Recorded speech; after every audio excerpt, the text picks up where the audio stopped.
What are we doing at 185 pounds, guys? I've had a hard time with 185, and I love 185. I was an 85-pounder myself. Adesanya, maybe the most fun guy in the whole sport. You could have a real conversation on that, but he's going to be in everybody's top 3. Fantastic fighter, but he offers you more. He'll dance on the way to the ring. He'll cut a promo. What does he need? Because you got to be real careful.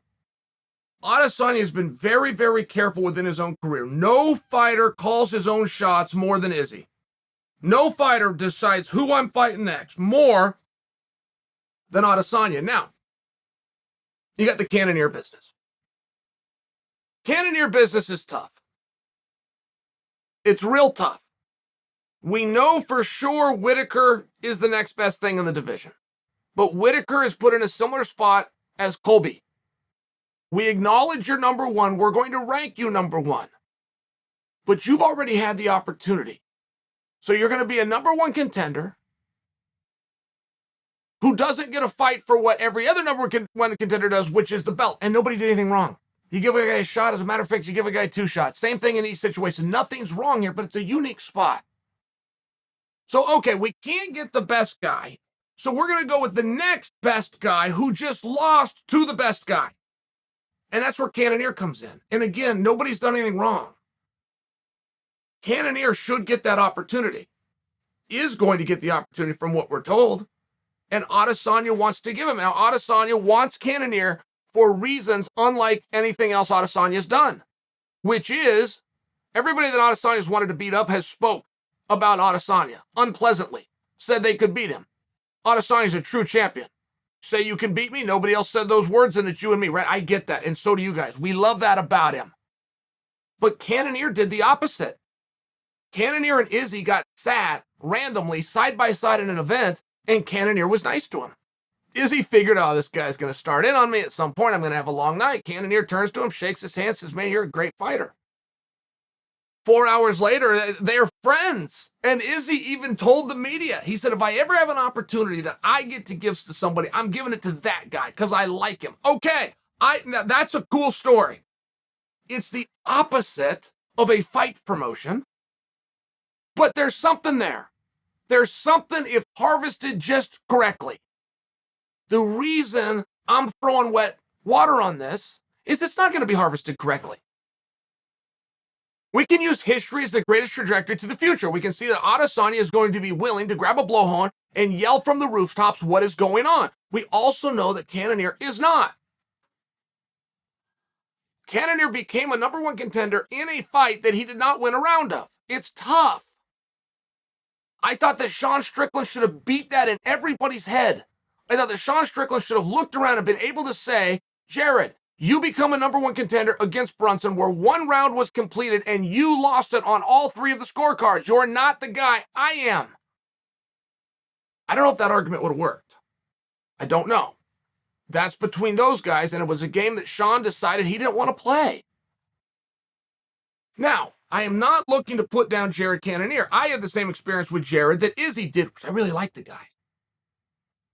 This is not an anti-commentary on Cannonier. Set him aside. I'm actually talking about Adesanya. Because the Roy Jones effect is real. Roy Jones was the best boxer in the 90s. And you want to know who else will tell you that? Every goddamn boxer from the 90s. They will all tell you it was Roy Jones. Roy's never made any money. Roy was never a huge pay-per-view draw. Roy would struggle to sell out arenas because he was so good. Everybody knew how the story was going to end. Jon Jones went through that. You go to Jon Jones's last 4 fights, there's a whole bunch of people dressed up as empty seats. He can't even sell out an arena. Once-in-a-lifetime talent. But we knew how the story was going to end. There was no anticipation. There was nothing to look forward to. Just a really great fight that's going to go beat people up. Those fights ended up being close, but we don't know that ahead of time, and it's bad for business, and that's my only point. Now, I'll throw myself in here because I had to deal with the greatest of all time as well, Anderson Silva, but Anderson couldn't draw flies until he had a guy that convinced the world this might not go the way you think. Sounds real simple, but it's what Adesanya needs. He's getting that good. Adesanya won 4 rounds, and according to one judge, 5 rounds against Vettori. Once you start smoking guys 5-0, that's when you stop having people tune in. It's not great. So if you are Adesanya, he's got to go get this one out of the way with Cannonier. He has to. Jared's earned it. Jared's been told he's going to get it. Izzy wants to give it to him, but we got to get it out of the way. Even after that's out of the way, what do? I mean, again, if you want to go back to Roy Jones, he finally walked away. If you want to go back to Jon Jones, he threw the goddamn belt back and said, I'm out. I'll be back when you guys want to see me more. Supply and demand. There's a little demand and a whole bunch of supply. Take the supply away, come back later. You just fulfilled the greatest principle in all of economics. So who is going to make some interest for Israel Adesanya? Because I saw a guy who did just that 4 days ago. That guy's name is Colby Covington. And Colby was laughed at. He was told that's not his division. But I didn't see one middleweight in that division say, Colby, why don't you come on up? Believe me, if I was sitting at 185 and I was one of the boys, and a 70-pounder spoke about my division, whether it was about me directly or not, he'd have heard from me quickly. Not one middleweight said a word.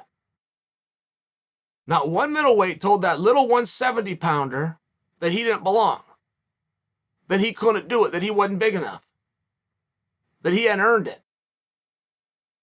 The champion did not even say any of those words.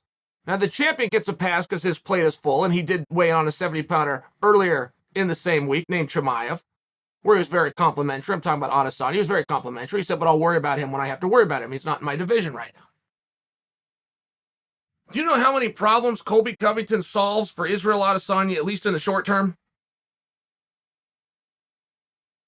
Because if those plans aren't put in place in the short term, the long term doesn't look good. Israel Adesanya should have just, oh God, he should have been, and I bet you was, I bet you he put his hands on his face. I bet you he sighed a breath. I bet you he couldn't believe that the fellow middleweights let a 170-pounder talk about the division that way. Because that's just a sign for things to come. Okay, what middleweight is going to be next after Jared? Okay, one that's absolutely silent about a 70-pounder coming up and taking your spot away. You didn't even defend your throne against a 70-pounder. You made Dana White do it for you? And you're going to be in my future? One of the great talkers in all of sport has to go against somebody that got pushed around by a 70-pounder? Colby Covington solves some problems for Izzy Adesanya. And Colby Covington has a problem, which is he has a golden ticket that says he is the #1 contender in the world, but doesn't get a fight for the strap. Those two need each other. The guy you're fighting, the guy you're trying to do damage to, that's coming back and train and put everything on hold to do damage back to you, that guy that you hate in that moment, that guy is your partner. If you want to do big business, you need the right partner. You need a partner that's going to do his end of things. It would be very hard to think anybody could out-media Israel Adesanya. That anybody would get more requests on bigger platforms and scream from the rooftops more than Izzy. He's great.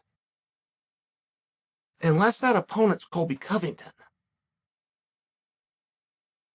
Colby Covington tried to stake his claim at 185 pounds, and you bitches at 185 let him do it. Playgrounds I grew up on, that means Colby's the guy. All he needs is the blessing of Adesanya. Adesanya's not going to flinch for a 70-pounder because you don't punch down. I understand that. Everybody here has done what they're supposed to do except us, the community, who allowed this to be dismissed. You can dismiss an idea all that you want. When a 170-pounder calls out the king of a division and none of the other guys in the division 1 through 15, I don't even know how we're ranking all the way to 15, but apparently it doesn't make a bit of difference because none of them said a word.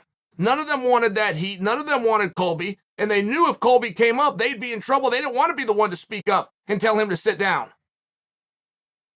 Or the next name coming out of Colby's mouth would have been theirs. So if all the middleweights are just going to stand aside and let the man walk through, then stand aside and let him walk through.